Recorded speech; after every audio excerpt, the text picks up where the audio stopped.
అభివృద్ధి కోసం రోజుకు 18 గంటలు కష్టపడుతున్నానని సీఎం రేవంత్ రెడ్డి పేర్కొన్నారు. రాజకీయాలను పక్కన పెట్టేసి అభివృద్ధి కోసం అందరూ కలిసి రావాలని పిలుపునిచ్చారు సీఎం. రైతులకు మేలు చేసేలా కృష్ణా జలాలు కొడంగల్ భూములను ముద్దాడుతాయని సీఎం భరోసా ఇచ్చారు. కొడంగల్ నారాయణపేట ఎత్తిపోతల పథకానికి భూసేకరణ పూర్తయిందని, నిధుల కొరత అస్సలే లేదని ప్రకటించారు సీఎం. వికారాబాద్ కృష్ణా రైల్వే పనులు కూడా త్వరలోనే ప్రారంభమవుతాయని కీలక ప్రకటన చేశారు సీఎం రేవంత్ రెడ్డి.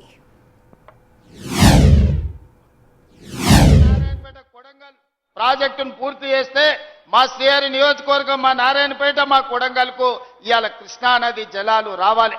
ఏడాదిన్నర తిరిగే లోపల మీరు ఎట్టి పరిస్థితుల పనులను పూర్తి చేసి కృష్ణానది జలాలు కొడంగల్ భూములు తడవాలి. మీరు స్వయంగా ప్రతి నెల సమీక్ష చెయ్యాలి. భూసేకరణ మొత్తం చేసినాం, అనుమతులు అన్ని తెచ్చినాం, ఇక పనులు ముందుకు పోవాలి. భూసేకరణ సమయంలో చాలా రకాల సమస్యలు సృష్టించారు. శ్రీహరికి ఒక్కటే మాట చెప్పిన, నిన్ను మంత్రిని చేసింది రాష్ట్రమంతా తిరగనికే కాదు. మక్తల్ నారాయణపేట కొడంగల్ ఎత్తిపోతల పథకం భూసేకరణ పూర్తి చేస్తేనే నువ్వు పట్నం దిక్కు రావాలి, లేకపోతే ఊర్లోనే ఉండాలి.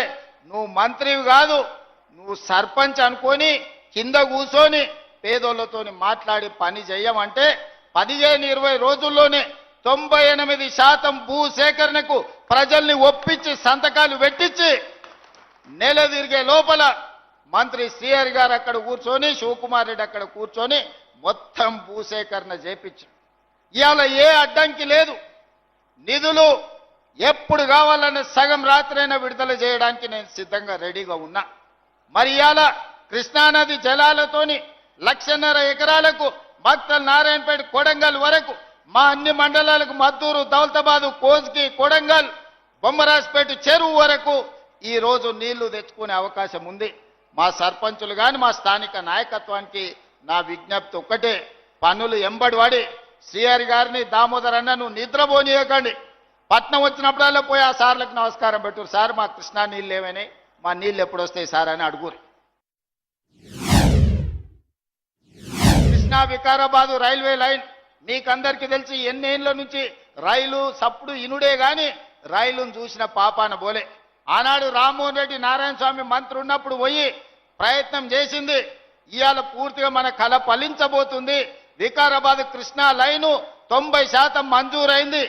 ఏం వెళ్ళింది, తోక మిగిలింది.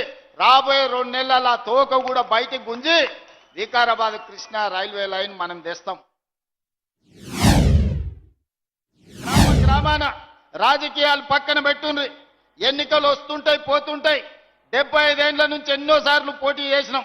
ఎన్నోసార్లు గుడెన్న గెలిచింది, లేకపోతే గడెన్న గెలిచింది. ఎవరు గెలిచినా అధికారంలో మనం లేకపోవడం వల్ల, కొడంగల్కు పెద్ద కుర్చీ లేకపోవడం వల్ల మనకు నీళ్లు తెచ్చుకోలేకపోయినాం, నిధులు తెచ్చుకోలేకపోయినాం, బడి తెచ్చుకోలేకపోయినాం, గుడి కట్టుకోలేకపోయినాం. మరి ఇవాళ మీ ఆశీర్వాదంతో పెద్ద కుర్చీ కొడంగల్కు కదిలొచ్చింది. మరి ఈ 10 ఏళ్ళు మీరందరు కలిసికట్టుగా ఉండాల్సిన అవసరం ఉంది. మళ్ళా 100 ఏళ్ళు రాజకీయం చేసుకుందాం. 2034 వరకు మన కొడంగల్ నియోజకవర్గంలో రాజకీయాలు, గుంపులు, గ్రూపులు పక్కన పెట్టండి. మనం కలిసి కట్టుగా పని చేసుకుంటేనే రాష్ట్రానికి, దేశానికి ఆదర్శంగా కొడంగల్ని మనం తీర్చిదిద్దుకున్న వాళ్ళం అవుతాం. ఇవాళ దేశంలో ఒక నియోజకవర్గం ఎట్లా అభివృద్ధి జరగాలి అని అంటే కొడంగల్ పోయి చూసి రావాలి అని అనుకునేట